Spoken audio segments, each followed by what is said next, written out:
Alright, welcome back. I want to address this because it's been asked yet again. Ladies and gentlemen, fear not. We have all microphones related to audio muted to these players. They cannot hear myself or Zombie Grub while commentating on the games. But if you're just joining us here on the cast, it is 3-1 in the favor of QueenE. One went away from victory in a very one-sided, very aggressive, very Protoss series so far today. But we'll see if the player here on the leftmost side of the map can bring it back. Spawning pink. Spawning Zerg. Ladies and gentlemen, channel her your energy, she needs it. Give it up for Livibee, who you can find on Twitter at Livibee. In the top rightish position, as the blue Protoss, it is mine, Sanity's QueenE.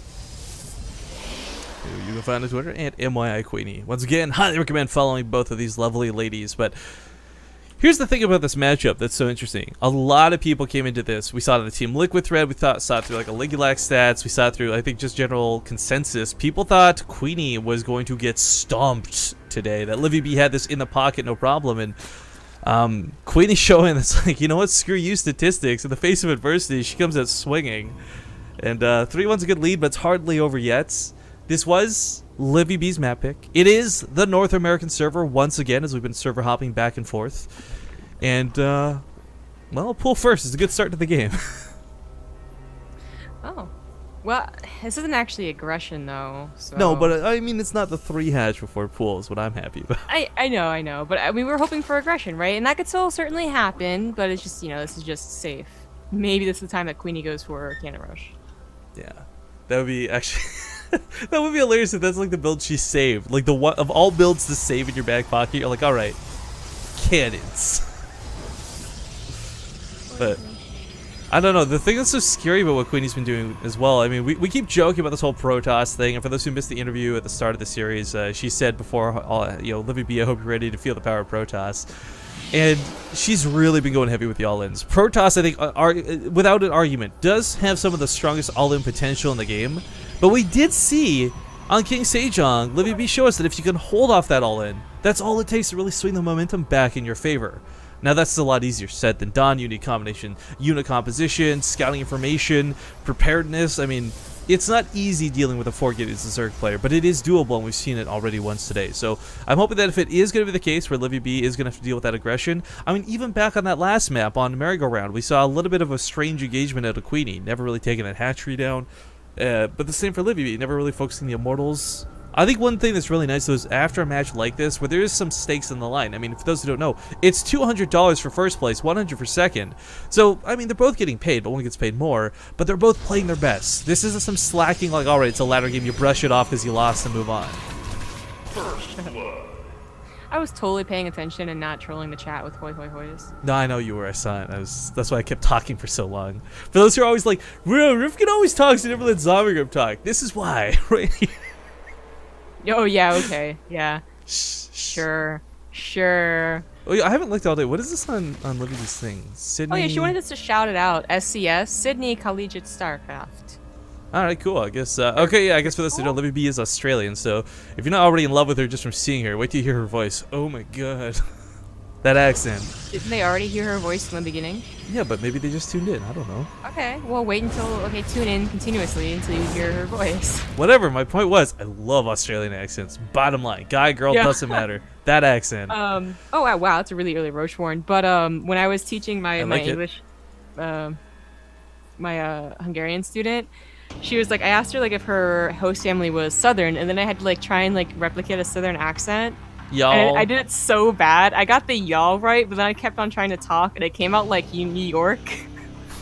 But then I started talking about like the Australian accent, and I did like, I was telling her like, you know, it's the best way to like make a Australian person angry, so make it like English. Throw a shrimp on the barbie. Just say that phrase over and over and over. You'll piss off any Australian quickly. I've learned this firsthand. Yes, well, I did the Boston accent correctly. Oh, you're like pretty close to Boston. I'd be sad if you couldn't. But this is kind of a big deal. Livibee does scout this coming out soon. No, I'm not. Oh, right. Sorry, I'm thinking New York. Anyways, Zella is going to go down. The Warp is going to start, but this is going to be really unfortunate. She can't deal with this in time. Disengaging with the link speed does kick in, and roaches are on the way. But this is the same predicament as last game where Well, I guess this time there's no immortals, but she did lose that third last game to Gateway Aggression. She may lose it again. I like the priority on the pylons to cut out reinforcements, stop additional warp-ins. Oh, but killing this is not going to be easy. This base, I think, is just going to go down. Yeah, for sure. And apparently some of the lanes are going to go down as well. They are going to take down both. No! Okay, there, she does get it. Why? But she had to lose so many more lings because of it. And now this Queen. the go down. This is just QueenE. Look at this pylon. Oh, QueenE. You know, I know it's a lady Showmatch, but you're being kind of a dick right now. Just saying, like, that pylon is going to be so good for reinforcements. There's no surface area to get on top of it. As we see additional zealots warping in, there might not be any more time warps, but the third base is falling. The roaches are bleeding out because they don't have speed. Trying to kite off and creep, not a fun time. Okay, so this is looking pretty identical to the last game. She still lost the third despite getting a lot of roaches. She will be able to clean up the zealots, but now comes the Immortal Sentry all in. Livibee might have actually been able to deal with it should she had, you know, maybe the micro was whittled off. Hopefully she learned. This is exactly what I said last time. QueenE's probably going to do it again because that's in the back pocket. It might be a free win always. Livibee has got to adapt by the third game because this is the last hope. You know what I would love? What would be crazy is if Livibee took like a ninja base versus QueenE on Catalina of all maps too. It wouldn't be too bad of a choice. But taking a third north instead of south, not a horrible idea. Goes for a bit of a counterattack potential, but there's a sentry in the wall, and quite frankly, this isn't going to get a lot done. No, well, it's going to force out a... Yeah. Oh, she actually gets on top of the sentry. BM force field. Second one necessary. There we go. Yeah. 5 more warped in. She's got to know what's coming, you know? It's standard stuff. Like, we always joke about it, you know, Immortal Sentry all in. What a surprise follow-up. Like, whoever saw that coming, but... The reality is it should be expected. Now, just because you know it's coming doesn't mean you're able to deal with it. There's no layer tech, so no Hydras will be out. She could try going like super old school and throwing down a ton of spine cars, but that's hardly efficient. But it is her last life she's on right now. If she loses this game, it's a 4-1 series, and sadly she's going to go down. So, even if it's inefficient, sometimes desperation will keep you in the game, I guess. But Sentry's going to pop off. Oh, no, not quite the Overlord. She did see this many sentries, though. Once again, like, you don't go this many sentries unless you expect, like, the Immortal Sentry. Oh, and there's the confirmation, but Livibee doesn't have enough drones. This is, Oh, wow, 34. Wow. Ooh. Yeah. If we don't see at least 5 spine cars right now, I think this is going to be game. I think so as well. She might have, like, a surprisingly powerful first push, and QueenE may have to back off for, like, a minute. But then she's going to fizzle out. You know, it's not often that you see more probes of person going for the 2 base all in, but this is the case. Yeah. My hopes are with Livibee, though, because I want to see more matches out of these two, but at the same time, this is just QueenE proving everybody wrong, I feel. Which is kind of, I'm always there for the underdog, you know? I'm a little bit torn, but holy crap, that's a lot of sentries. Up to 12 so far. Ugh. Well, it just really... You know, it's disappointing one. It is a show match, and QueenE is just, you know, it's not that she did the Immortal all-in all the time. That's not what I'm really, like, mad about. It's that she found the weakness that is so potent. Yeah, I don't blame her for exploiting it. I mean, you find your opponent's Achilles heel, game number 1. Of course you keep doing that over and over and over. Of course you do. Yeah. It's just, you know, I wish Livibee was able to adapt to it and be like, oh, that's actually not my weakness. That was just one game, but apparently it really is. Well, that seems to be the catch for a lot of players, too. You know, we see players like Tasia and Joxy and such, they got a million builds in their pocket, but for the most part, a lot of these, I guess more amateur players, you know, they're pretty good with one build, but if that one build doesn't work for you, it's not going to work for the rest of the series. And Livibee is, oh, those force fields are so good, actually. Oh, gross. Oh, jeez. Oh, no. See, if Livibee had been out on the map, you know, with a good concave, like I said, she probably takes a surprisingly good first engagement and then fizzles out. But now it doesn't even matter. Just the force fields go down again. Yeah.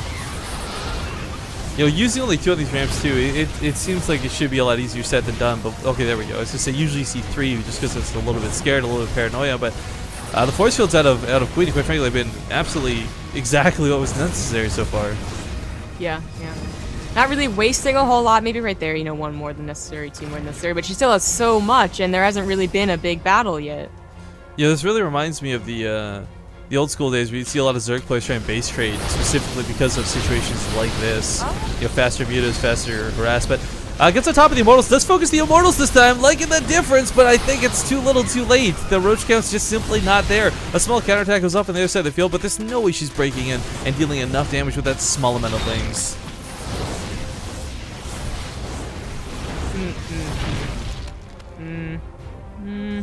Yeah, I can't think of a way she's gonna win this. I mean, like I said, the only option without Hydras was to go for that old school Spine Crawler defense, but Spine's coming down too late and too in a bad spot. There's no way she holds the natural with this. Looks like the counter attack was squashed due to some warpins, so some roaches can come in from behind, but I don't know. QueenE's really good at using force fields. Like, if we can give her some credit here, we're making a lot of jokes about Protoss, but these force fields she's been throwing down every game have actually been really good. I've seen Koreans with worse force fields than QueenE. It's a situation where she really should not have the ability to use the force field like this. One of the best ways to, you know, counter something like this is to make sure the force fields aren't nearly as abusable. Once they're in your natural like this, like 5 force fields, and you force field off the hatchery and you force field off the ramp. Drone's being pulled into an already low drone count, trying to transfuse the hatchery. I mean, Libibee's doing all the coolest things she can to stay in this game, but it's just not enough is the problem. So, QueenE about to lock down a 4-1 as soon as this hatchery falls. No real damage left behind this, but the sentry's out of force, so it doesn't really matter though, because QueenE is going to find no units to oppose her. It is the last wave. We see Livibee pulling the drones. Down to 20 supply versus 98 of QueenE, but this is the last. This is end. This is the end. Well, for those Livibee fans out there, look at that. So graceful in this. GG, well played. QueenE's so happy she won. She kind of looks like she's the one who lost. We got Livibee smiling on the camera, and QueenE's like covering her face. Oh. But okay, guys, so we are going to be swapping to Red Bull. We're going to do a quick interview here with QueenE and Livibee, one last fast talk, and then we'll swap into Red Bull community casting stuff. So let me get these ladies here on the call. Hello! Don't forget to Hi! Hello! A little bit, I think you guys went against the grain, so to speak, there. We had a lot of people calling Livibee taking that series so easy peasy. You know, the Team Liquid thread through Ligulac stats. But QueenE, I gotta say, well played today. You really embraced the power of Protoss. Yeah. Well, a girl's gotta do what a girl's gotta do, right? If the answer is Immortal All In, then you Immortal All In. Well, I've got a couple of questions about that, but I gotta ask Livibee something before we get into this. Livibee, kinda sucks you went down. But you just got $100 for losing. How bad does that feel? You know. So good. Well, I hope this doesn't deter you from doing more events, more Showmatch in the future. We've been plugging your gals' Twitters all day, but you know, we'll do a quick little winners thing here with QueenE. But Livibee, before we lose you today, where can these people find you? You stream all the time. Give them your Twitch, give them your Twitter, give them all the deets. My Twitch, all the dates. My Twitch is theBduck, and my Twitter is Livibee with 4 A's. I'll be awesome and link those things for you. But QueenE, okay, so $200, gotta feel pretty good. Yeah. You know, for someone who I believe you just mentioned you went full time with streaming. I know money's hard for people who go full time with streaming. That's got to help out a little bit. It will definitely. I think. Damn, I'm still shaking. Well, it was interesting too. The cams at the end of that match, we got Livibee smiling and you like covering your hands with faces. If you didn't know what was going on, you'd think you lost the series. What was the? I mean, like, what? How are you feeling right now? I guess. I'm shaking. This is, I guess, like my first real victory, and especially with my track record against Metalisk, I think a lot of people just underestimated me a lot, especially judging from, you know, the foreign threads and everything. So it felt just really, really good to get to prove my worth again a little bit. So I just overjoyed. I couldn't believe it. Well, that's some cool stuff. I guess, do you have any, I guess, final words for Livibee, final words for your fans?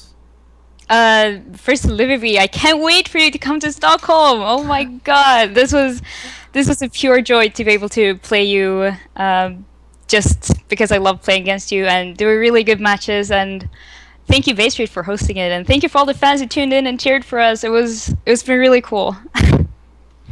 Maybe in the future we'll have to do the rematch when she's on even footing, even servers, and she can reach over and punch you for all in here. Yeah, I can treat you to the best Japanese ramen in Stockholm when she gets here. Yes. I guess in a way we're both winners then. Well, we do have to start transitioning over to try and cast some Red Bull stuff if we can get our hands on that. So if you could, QueenE, where can these lovely people find out more about you, find your stream and all these other things? You can find my my Twitter, of course, at MYIQueenE. You can find my stream at twitch.tv/QueenE. If you want to see more of my play, just hang out and be cool, you can do that. And also, of course, you should definitely give a follow to My Insanities and just give some love to their sponsors, Logitech, Bison, and Esports Clothing. Awesome. All right. Well, Livibee, QueenE, thank you guys both for joining us in the show match. I do hope to see more of you in the future. Of course, I watch your streams all the time, so whatever. But I mean, as far as like tournament stuff goes, so have a great day, both of you. And once again, congratulations to QueenE, but also Livibee. You can both walk away a little bit richer today. Take care, everybody. Thanks for hosting it, Base Trade. Thank you. Bye, everybody. All right. God, good. Thank God we got rid of those birds quickly. Jeez, gosh. Of course, now we're gonna be transitioning here into what is hopefully some Red Bull stuff, guys. I gotta get the brackets up. We gotta transition over, find out what's going on. Thanks for those of you who joined us on the show match. I hope you had a good time. I hope you really enjoyed what you saw. And yeah, give us a few minutes here. We're gonna play a small ad break and.